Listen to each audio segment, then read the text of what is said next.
എല്ലാവർക്കും പുതിയ വീഡിയോയിലേക്ക് സ്വാഗതം. ജിത്തു മാധവൻ തിരക്കഥ നിർവഹിച്ചുകൊണ്ട് നവാഗതനായ ശ്രീജിത്ത് ബാബു ഡയറക്റ്റ് ചെയ്ത് അനശ്വര രാജൻ, സച്ചിൻ ഗോപു എന്നിവർ പ്രധാന കഥാപാത്രത്തിൽ അഭിനയിക്കുന്ന ഏറ്റവും പുതിയ റൊമാൻറ്റിക് കോമഡി എൻ്റർടൈനർ മൂവിയാണ് പൈങ്കിളി.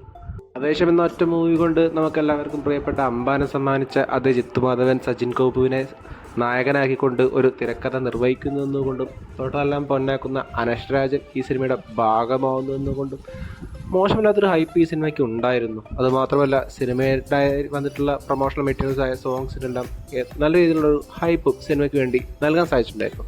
എന്നാൽ ഞാൻ ഏറ്റവും കൂടുതൽ എക്സ്പെക്റ്റ് ചെയ്ത ആ ഒരു ജിത്തു മാധവൻ്റെ സ്ക്രീൻ പ്ലേ തന്നെയാണ് ഈ സിനിമയുടെ ഏറ്റവും വലിയ വില്ലനായിട്ട് എനിക്ക് തോന്നിയിട്ടുണ്ടായിരുന്നത്.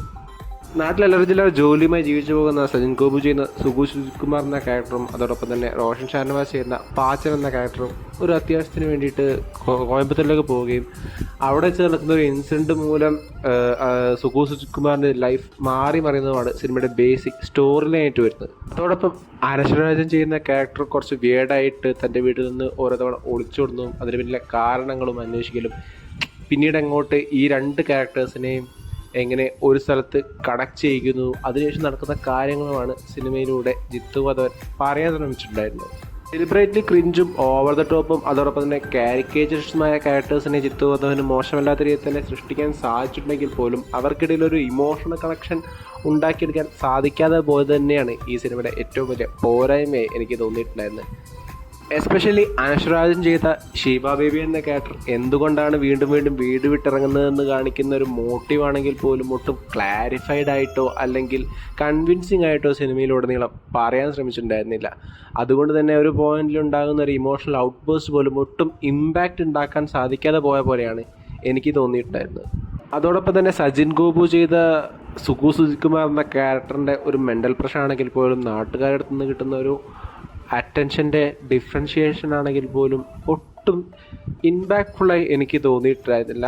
വളരെയധികം ഡീപ്പായിട്ട് ചർച്ച ചെയ്യേണ്ടിയിരുന്നൊരു ഒരു പോയിന്റിനെ വളരെയധികം ലൈറ്റർ നോട്ടിലേക്ക് മാറ്റിയെടുത്തത് കൊണ്ട് തന്നെ സിനിമയ്ക്കൊരു പൂർണ്ണത ഉണ്ടായോ എന്ന് ചോദിച്ചാൽ എനിക്ക് ഇല്ല എന്ന് തന്നെ പറയേണ്ടി വരും. ഇനി പെർഫോമൻസിലേക്ക് വരികയാണെങ്കിൽ പ്രധാന കഥാപാത്രങ്ങളോടൊപ്പം റോഷൻ ഷാനവാസ്, ജിസ്മ വിമൽ, അബു സലീം, ലിജോ ജോസ് പെല്ലിശ്ശേരി, റിയാസ് ഖാൻ, ചന്തു സലീം കുമാർ, അശ്വതി ബി, അമ്പിളിയപ്പൻ എന്നിവരെല്ലാവരും ഈ സിനിമയുടെ ടോൺ മനസ്സിലായിക്കൊണ്ട് വളരെയധികം എനർജറ്റിക്കായ പെർഫോമൻസ് ആയിരുന്നു സിനിമയിലുടനീളം പെർഫോം ചെയ്തിട്ടുണ്ടായിരുന്നത്. ഇനി ടെക്നിക്കൽ സൈഡിലേക്ക് വരികയാണെങ്കിൽ അർജുൻ സേതു ചെയ്ത സിനിമാറ്റോഗ്രാഫി ആണെങ്കിലും കിരൺ ദാസ് ചെയ്ത എഡിറ്റിംഗ് ആണെങ്കിലും സിനിമയെ നല്ല തന്നെ ഹെൽപ്പ് ചെയ്തപ്പോൾ പലപ്പോഴും ഡൗൺ ആയിപ്പോയിരുന്ന സിനിമയെ നല്ല രീതിയിൽ തന്നെ അപ്ലിഫ്റ്റ് ചെയ്തിരുന്നത് ജസ്റ്റിൻ വർഗീസ് ചെയ്ത മ്യൂസിക് പ്ലസ് BGM ഡിപ്പാർട്ട്മെൻറ്റ് തന്നെയായിരുന്നു.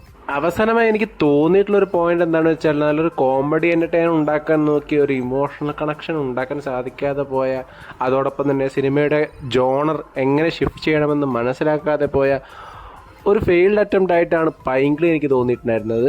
ഇത് എൻ്റെ അഭിപ്രായം മാത്രമാണ്, നിങ്ങളുടെ അഭിപ്രായം മറ്റൊന്നായിരിക്കാം. അത് കമൻറ്റ് ബോക്സ് അറിയിക്കുമെന്ന് വിശ്വസിച്ചുകൊണ്ട് ഈ വീഡിയോ ഞാൻ അവസാനിപ്പിക്കുന്നു. വീഡിയോ ഇഷ്ടപ്പെട്ടാൽ ചാനൽ സബ്സ്ക്രൈബ് ചെയ്യുക. അപ്പോൾ മറ്റൊരു വീഡിയോയുമായി വീണ്ടും കാണും വരെ ഗുഡ് ബൈ.